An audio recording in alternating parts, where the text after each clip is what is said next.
And we're bringing in Bradley Devlin now for some more insight on this. He is a political editor for the American Conservative. Good morning, Bradley. Now, there was a version of this bill back in February which didn't pass. Walk me through what has changed with this one now. I think John made some tweaks on the fringes. So they've considerable amount more to Israel, some humanitarian aid for Gaza to get more progressive left-leaning on side. Centrist Democrats were already on side given the Israel aid that was provided and the Ukraine aid that was provided in this package that was separated into 4 separate chunks and then given to one as one bill to the Senate. Then you have, other parts of the Ukraine bill turned into foreign aid, a little bit more of inspector general stuff here and there.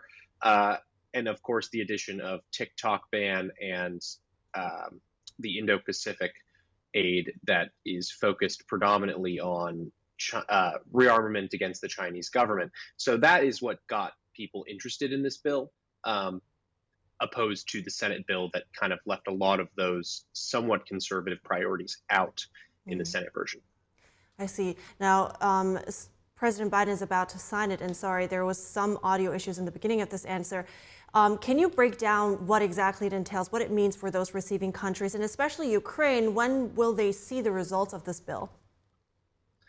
Yeah, the U.S. government has put in a rush on the Ukraine aid. Whether or not that actually changes Ukraine's situation on the ground, I don't think so. I think it highly unlikely.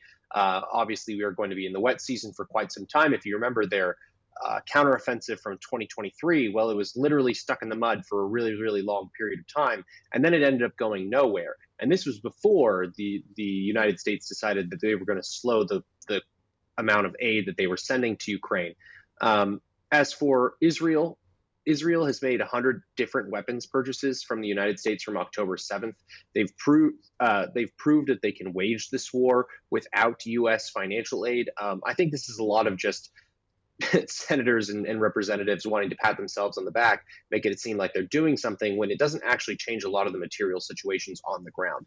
Where I think that it does change the material conditions, however, is in Taiwan, where a lot of the aid is conditioned on materials that would actually help Taiwan stave off Chinese invasion. The problem with Taiwan as of late has been its military is more obsessed with military aesthetics and not necessarily the types of modern military equipment that it would need to stave off an amphibious assault from China. So I think that's a step in the right direction, but that measly amount of Taiwan money does not justify the billions and billions of dollars the United States is giving to 2 unpopular wars, one unpopular with the Republicans in the Ukraine war and one unpopular with Democrats in the Israel war. I just don't think that anything justifies that. And the procedural maneuver is kind of disgraceful when you think about it, with the Senate and the House just deciding that they're going to lump all these things together. Right. And that's a very interesting take on this. I also want to touch on the TikTok bill because that was part of that. It will give ByteDance up to a year to divest from TikTok. But do you still see a way for the app to avoid that? To avoid a sale, yeah, they're going to challenge it in court. Depends on what the court says, because this is targeted towards company.